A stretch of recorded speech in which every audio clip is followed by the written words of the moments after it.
Hello, Namaste.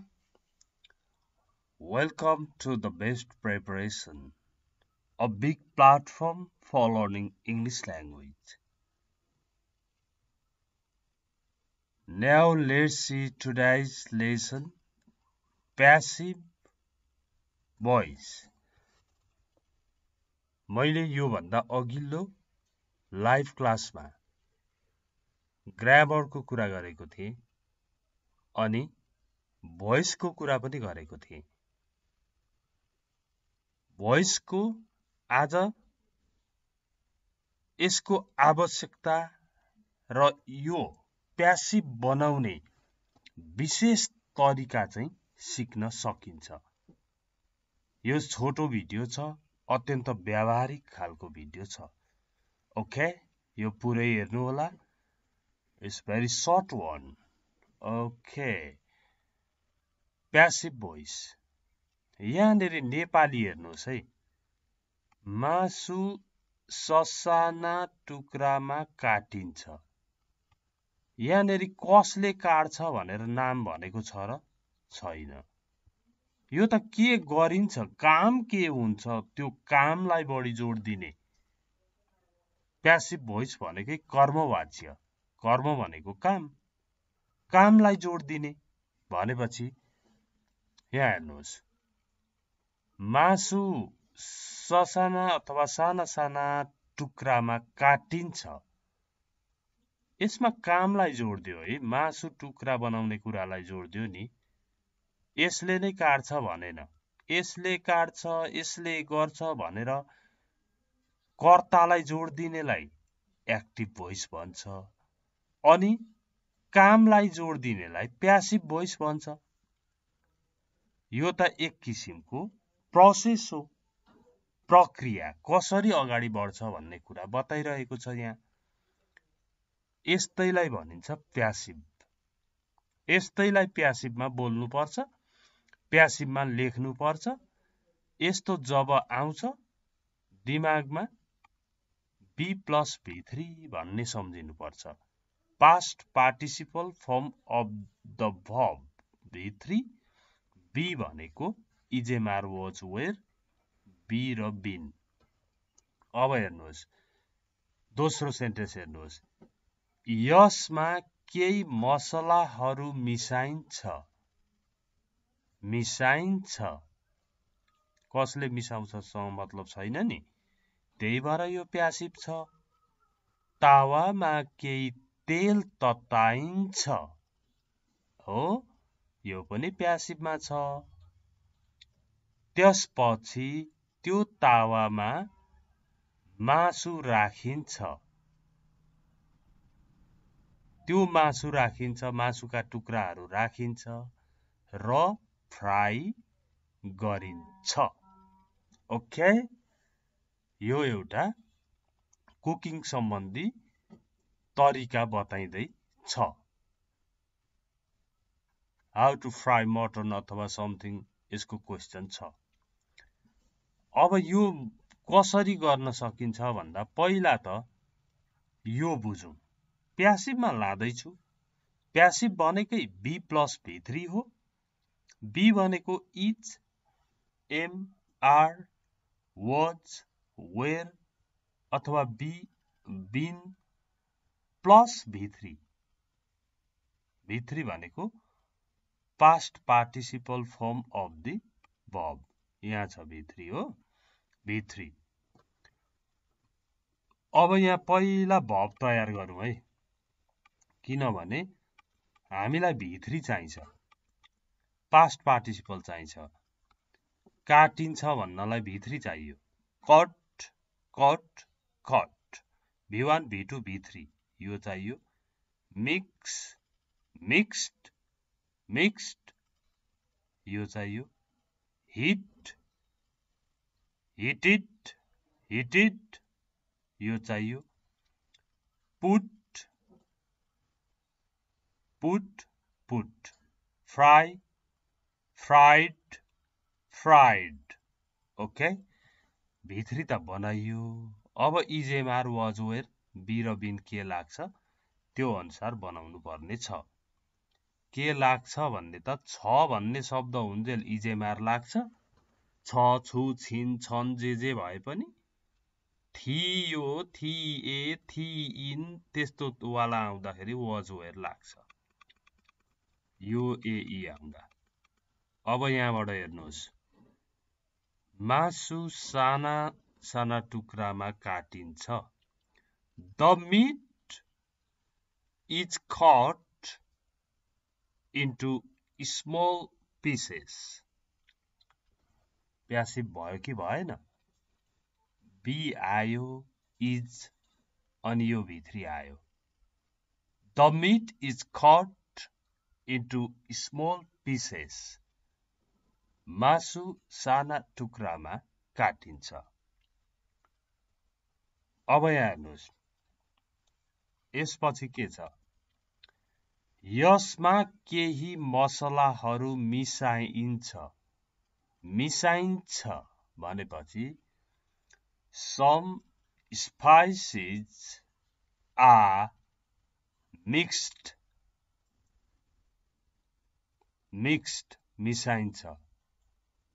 अब काहीँ तपाईले एडेड भनेको देख्न पनि सक्नुहुन्छ। एड गर्नु भनेको पनि त्यहाँ थप्नु हो, मिसाउनु नै हो एक किसिमको। Are mixed, some spices are mixed in it, मिसाइन्छ। Added in it or are mixed, are भनेको बी, मिक्स्ड भनेको भित्री। यहाँ हेर्नुहोस्, तावामा केही तेल तताइन्छ। Some well, some cooking well, some mustard well, जे पनि हुन सक्छ। कुकिङ वेल पनि भन्ने चलन छ। मस्टार्ड वेल तोरीको सोयाबिन हो कि मस्टार्ड हो कि के हो है।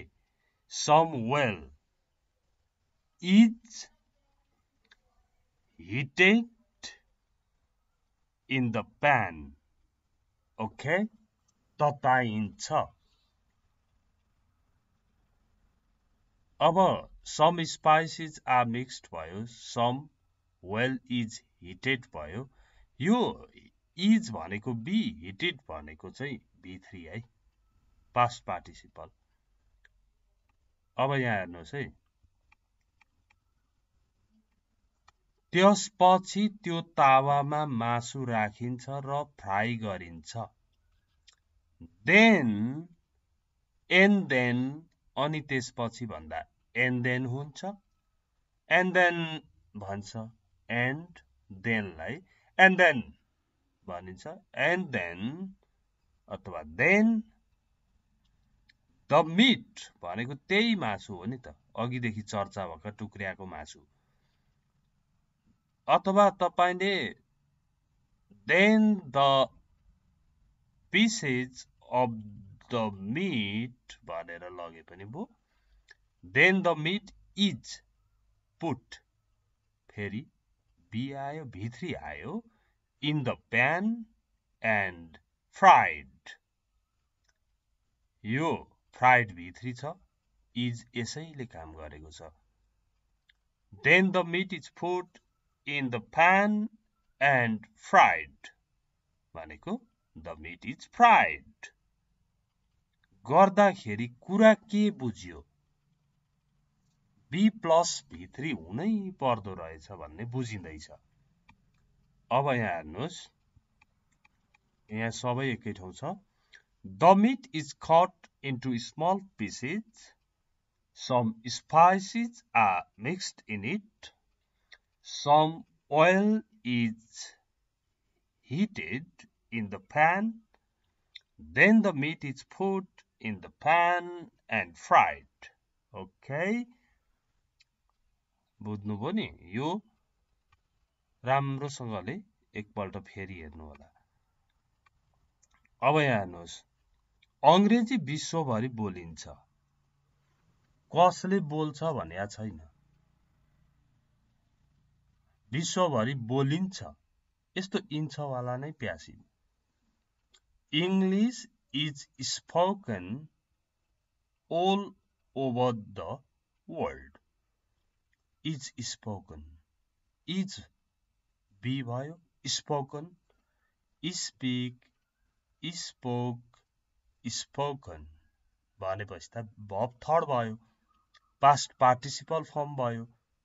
English is spoken all over the world. Okay, now number 2. नेपालमा 170 भन्दा बढी भाषाहरू बोलिन्छ. More than 170 languages are spoken in Nepal. Are spoken. यसमा पनि B plus B3 छ. अब तपाईले व्यावहारिक रूपमा यो गाउँमा मगर भाषा बोलिन्छ भन्नु पर्यो भने Magar language is spoken in this village, in this community. यो समुदायमा मगर भाषा बोलिन्छ. Maithili language is spoken in this community. Okay? यसै गरी मजाले कुराहरू गर्न सकिन्छ. अब यहाँ हेर्नुस्. यस संस्थामा जापानिज भाषा पढाइन्छ भन्दाखेरि teach, taught, taught. B2, taught, B3 also taught. Japanese language is taught in this institute. यो संस्थामा, यो शैक्षिक संस्थामा जापानिज भाषा पढाइन्छ. नम्बर 4 हेर्नुहोस् है. यो डिलरमा कोरियन वाशिङ मसिन बेचिन्छ. Korean washing machine is sold. Is भनेको B, sold भनेको sell को B3 sold. Korean washing machine is sold in this dealer. Okay? Finished. हामीले के गर्यौं भन्दा यहाँ कसले गर्छ, कसले मासु काट्छ, कसले तेल तताउँछ, त्यो काम गर्नेवालाको कुरा छैन. त्यसकारण यो एक्टिभ भोइस होइन, यो प्यासिभ भोइस हो. यी सबै सेन्टेन्समा हेर्नुभयो भने त्यही देख्नुहुन्छ कि तपाईले बोलिन्छ भनेको छ, काहीँ चाहिँ बेचिन्छ भनेको छ. त्यही भएर यसरी प्यासिभ भोइस बनाइन्छ. प्यासिभ बनाउनलाई B मा B3 जोडिन्छ. म यो सेन्टेन्स मात्र जस्ट भन्छु. A. The meat is cut into small pieces. काटिन्छ. Some spices are mixed in it. मिसाइन्छ. Some oil is heated in the pan. तताइन्छ. Then the meat is put in the pan and fried. राखिन्छ र fry गरिन्छ. English is spoken all over the world. संसारभरि बोलिन्छ. More than 170 languages are spoken in Nepal. बोलिन्छन्, बोलिन्छन्. फेरि यहाँ हेर्नु, धेरै भाषाहरू बोलिन्छ. Japanese language is taught in this institute. पढाइन्छ. Korean washing machine is sold in this dealer. बेचिन्छ. Okay. Thanks for watching this video. Have a great day. Bye-bye.